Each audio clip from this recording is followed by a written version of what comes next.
prometido es deuda. Hacemos contacto con la doctora María Amparo Casar. Doctora, muy buenas noches, qué gusto saludarla. Hola Oscar, ¿cómo estás? Muy buenas noches a todo el equipo.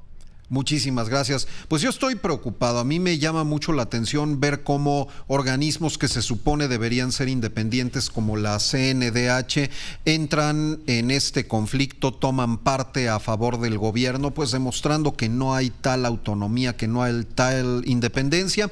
Y por el otro lado, la Iglesia Católica hace lo propio del otro lado, también opinando, también confrontando y manifestando su postura acerca de cuestiones políticas que aparentemente no tendrían que ver con Dios. ¿Cómo lo ve usted, doctora?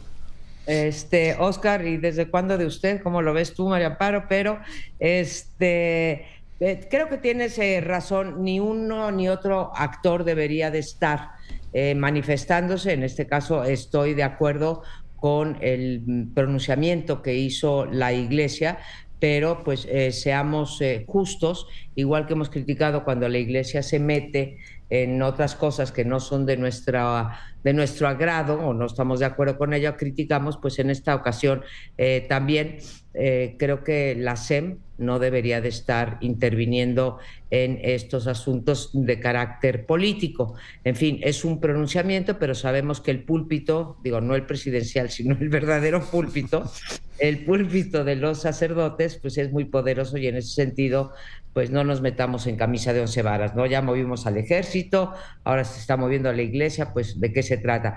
Pero si cabe es mucho peor, Oscar, este pronunciamiento que hace la CNDH. Esta CNDH, yo diría 12 cosas. Ha tenido pues un papel desde que fue nombrada la señora Rosario Piedra Ibarra, a diferencia de su predecesor, Luis Raúl González Pérez, pues ha tenido un desempeño bastante, te diría yo, de bajo perfil, cuando no, por no decir lamentable, Oscar. La CNDH previa sí se caracterizó por su autonomía y sobre todo se caracterizó por ser una de las instancias que más acciones de inconstitucionalidad interpuso ante la Corte, en contra incluso del Ejecutivo, en contra de muchos otros actores, pero del Ejecutivo, para defender derechos humanos, para ir en contra de la ley de la Guardia Nacional, la ley del uso de la fuerza, la ley de desapariciones forzadas,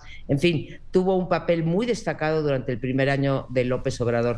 Y en cuanto metieron a una incondicional, además, que no tenía los requisitos para ser la ombudswoman de México, porque tenía militancia en el partido Morena, así que fue un nombramiento ilegal. Ahora estamos viendo las consecuencias de tener en un órgano autónomo, bueno, o tener un órgano autónomo capturado.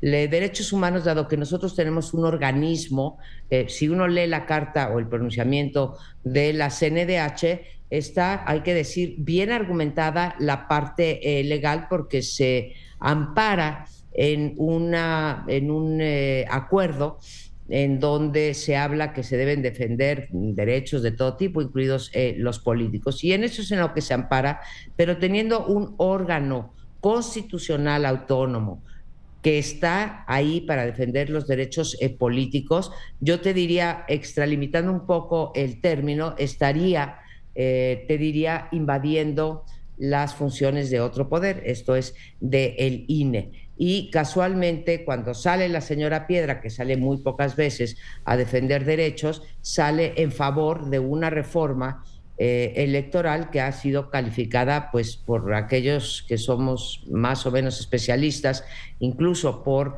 los ex presidentes del INE, como pues regresiva. Y la señora Piedra pues se da el lujo de decir que estos órganos autónomos son enemigos del pueblo. Ahora sí que hazme el favor, ¿no? Entonces, me parece muy lamentable que se preste, me parece una conducta abyecta de su parte, prestarse ese tipo de, por quedar bien con el jefe, de pronunciamientos. Yo supongo que esto no lo hizo motu propio, fue una acción concertada como todo con Palacio Nacional, pero en fin, ahí está haciéndole un flaco favor a la democracia y, ya que estamos hablando de derechos, a los derechos políticos, Oscar.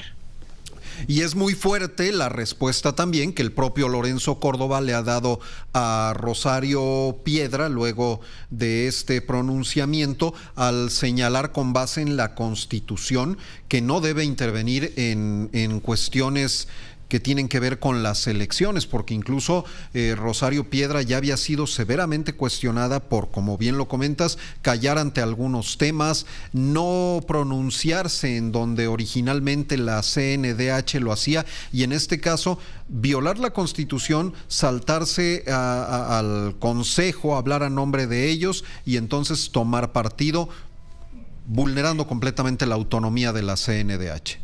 Qué bueno que mencionas este último punto. No había, la verdad, Oscar, reflexionado sobre esto, pero ha sido una conducta recurrente porque también en la CNDH que yo conocí, que fundó Carpizo, bueno, de cuyo primer titular fue Jorge Carpizo, precisamente hace el punto que estás compartiendo conmigo y con el auditorio. Las decisiones normalmente se toman, aunque no es un órgano estrictamente colegiado como lo es el INE, se toman siempre a partir del Consejo. Y aquí sale ella como si fuera pues la única encarnación de la Comisión Nacional de Derechos Humanos. Me sorprende en la magnífica entrevista que le hiciste a Lorena, sí, y los datos los leí desde temprano en el Reforma, que la mitad de las personas en México encuestadas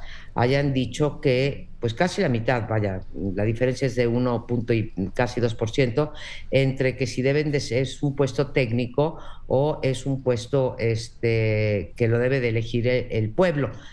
Yo quiero pensar que no, que la pregunta está mal formulada, Lorena es muy cuidadosa con eso, pero que no hay una cabal comprensión de las actividades que lleva a cabo el INE. No sé tú, Oscar, pero vaya, muchos de nosotros, politólogos, conocedores de la ley electoral, etcétera, sí, pues tendríamos que ponernos a estudiar si estuviéramos en ese puesto. Entonces, hacer esto de elección popular es un despropósito. Y la consecuencia es terrible, porque yo honestamente, Oscar, no creo que tenga ninguna posibilidad, ninguna, lo digo, de transitar esta reforma, sobre todo en lo que a las elecciones del consejeros se refiere, pero ya con esta actitud antidemocrática del presidente de presentar una iniciativa con esa característica. Voy a dejar de lado por ahora otras cuestiones de la ley electoral, hay algunas buenas como el voto electrónico, pero vaya, en términos generales, pretender tocar la manera de elección de los magistrados del tribunal y los consejeros del INE fue acompañada, ya es antidemocrática, y fue acompañada, yo no sé si te acuerdas, Oscar, no tuve la fortuna de platicar contigo el martes pasado, pero sí con Pepe, el diputado Mier, que es el líder de la bancada de Morena,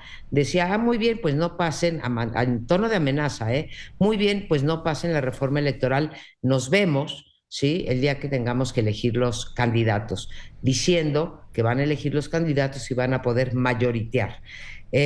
Si juntamos todas estas cosas, pues ya creo que sí podemos hablar, como lo hice la semana pasada, Oscar, de una seria amenaza a la democracia.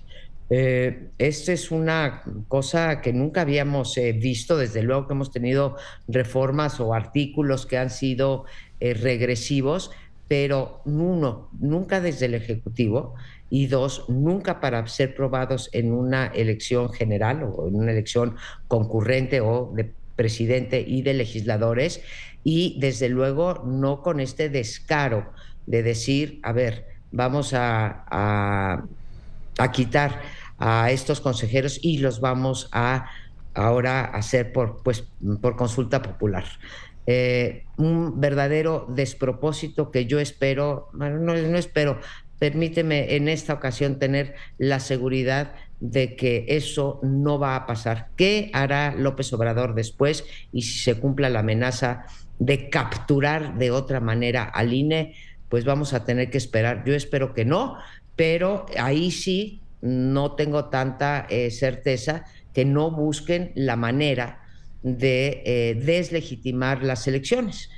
Se me ocurre pensar, Oscar, que a pesar de las encuestas están apanicados en el gobierno de poder perder las elecciones en el 24, porque si no, no entiendo. No hay nada que me haga pensar poder coincidir mínimamente, Oscar, con el presidente de la República diciendo que con este INE no se puede garantizar que no haya fraude.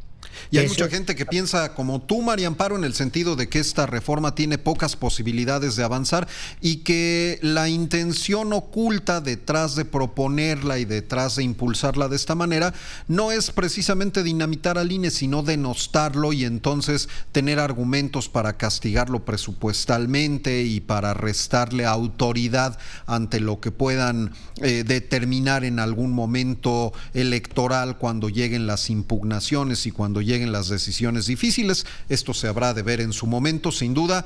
Vienen tiempos interesantes y con tu análisis siempre oportuno, siempre certero, pues será todavía más interesante, María Amparo. Muchísimas gracias como siempre. Al contrario, Oscar, qué gusto en saludarte y adiós a los rudos y a los técnicos. Adiós, adiós. Muchísimas gracias. Es la doctora María Amparo Casar.